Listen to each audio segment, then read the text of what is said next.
We're going to go vintage. One of our 1-liter boats are making some last-minute adjustments, Jim Olson, and thank you for being here with us, our vintage rep from APBA Region 10. Jim Olson, now our smaller version are coming out. Yeah, we're down one boat. The Hasty had some issues, and I don't see them in the water, so I take it they haven't sorted that out yet. But we've still got 3 very fast little boats on the water right now. You've got the Thriftway, which is a Jones replica.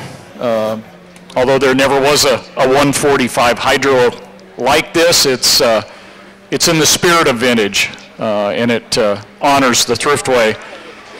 The second boat that we have out there is the Tiger II, which is also a Jones, and that's actually a 136 hydro. That's Ron Morrison. And the third boat out there is out of Canada by way of Australia, and that's Kiwi's boat, and we have Kelly Hodgkin driving that this time.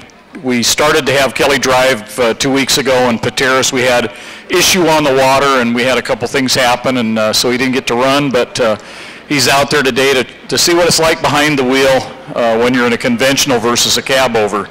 So they're coming up, getting lined up. They'll be ready for the start when they come back around.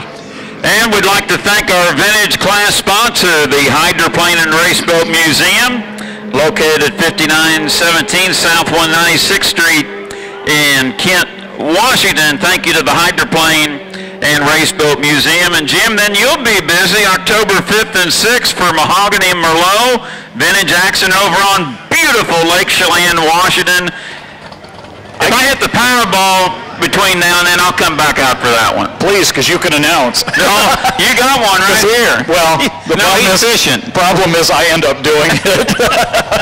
And I'm sure they'd prefer to have both of you guys there. You guys do a wonderful job.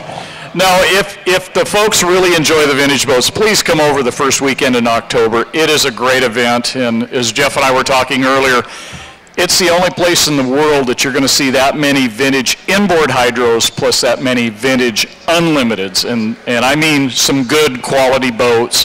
When you see Steve Compton in the Thriftway and you see Dixon Smith in the Bardall, and Dixon never leaves it on the table. Dixon always gets it out there, runs it hard.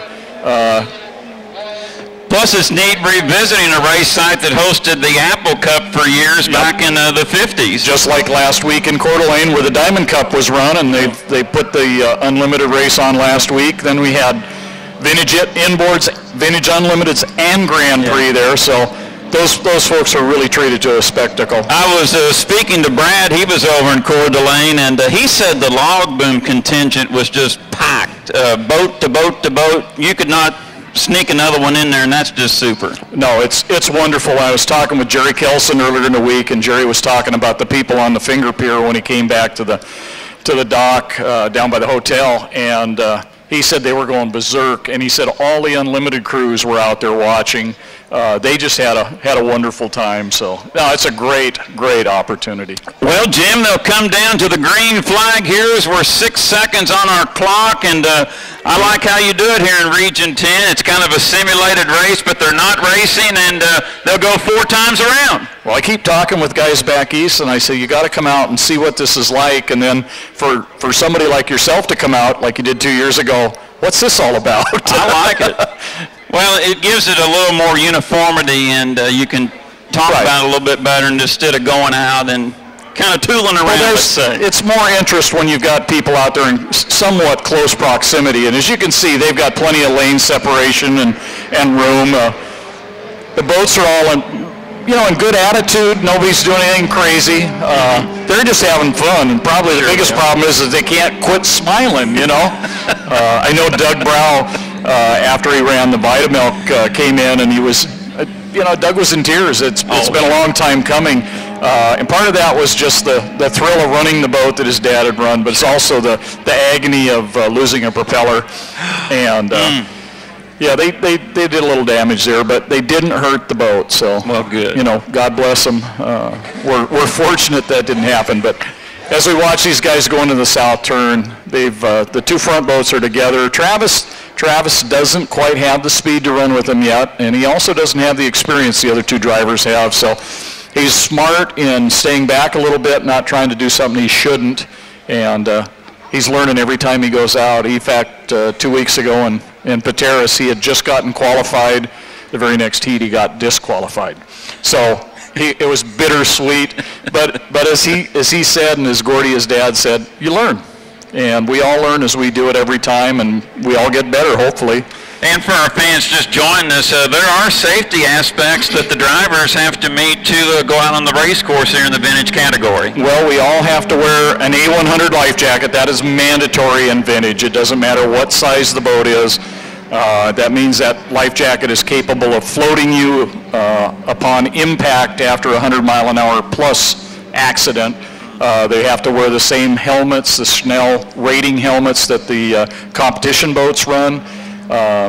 We inspect these boats at every event, unlike most of the competition boats. They're old boats. Some of them are replicas, but they need to be checked, and we want to stay on top of that. And once in a while, you find something, and hopefully you find it before there's a problem. Now, was today's fire suit mandatory inside the cockpit, or couldn't you just put on the old overalls and short sleeve shirt and get her going? No, we advise them to wear a driving suit.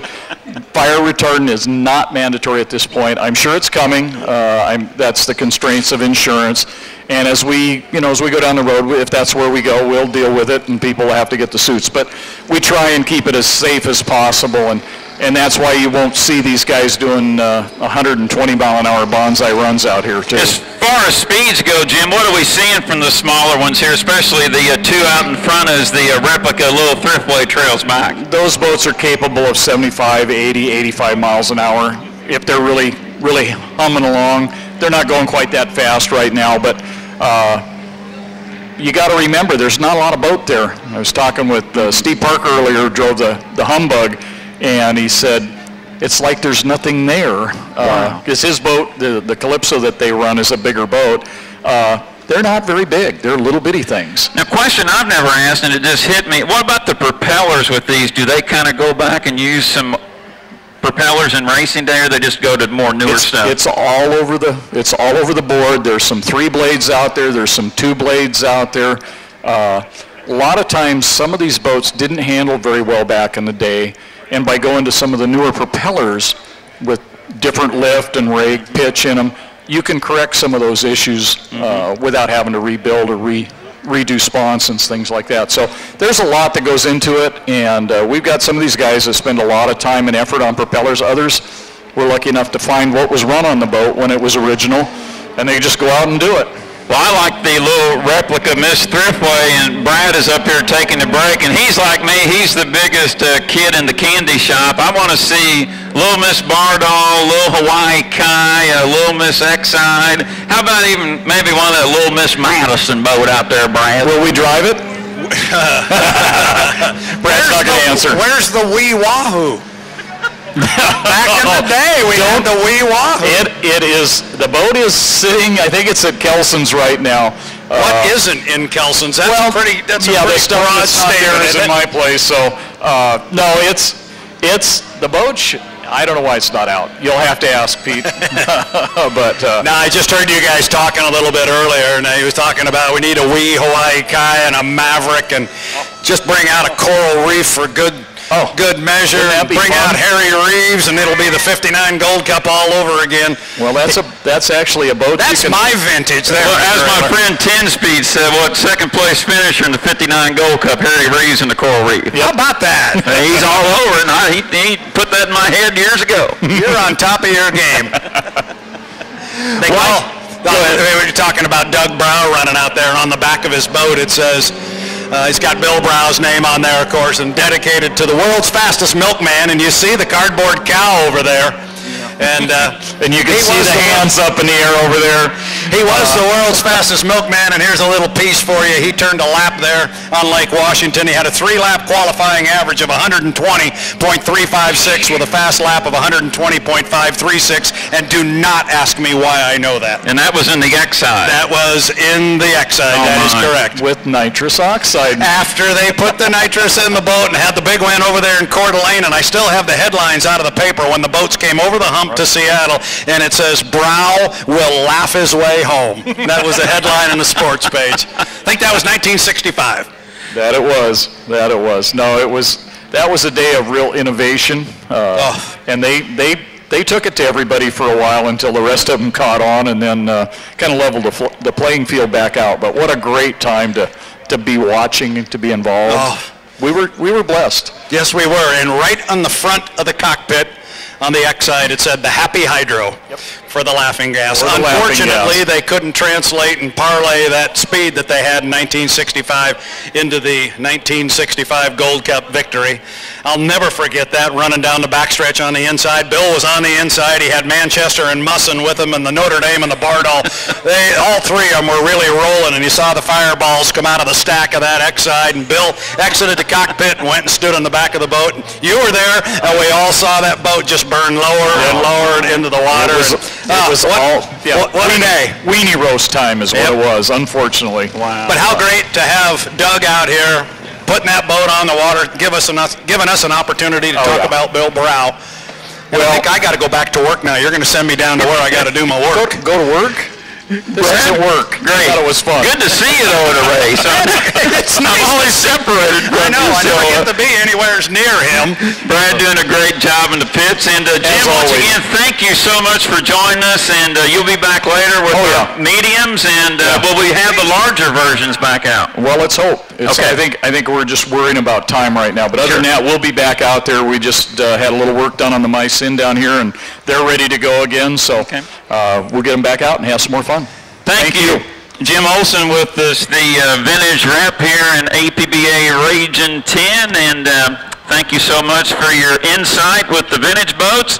And our class sponsor is the Hydroplane and Raceboat Museum for our vintage division, located in Kent, Washington, at 5917 South 196th Street. Up next, 1 liter.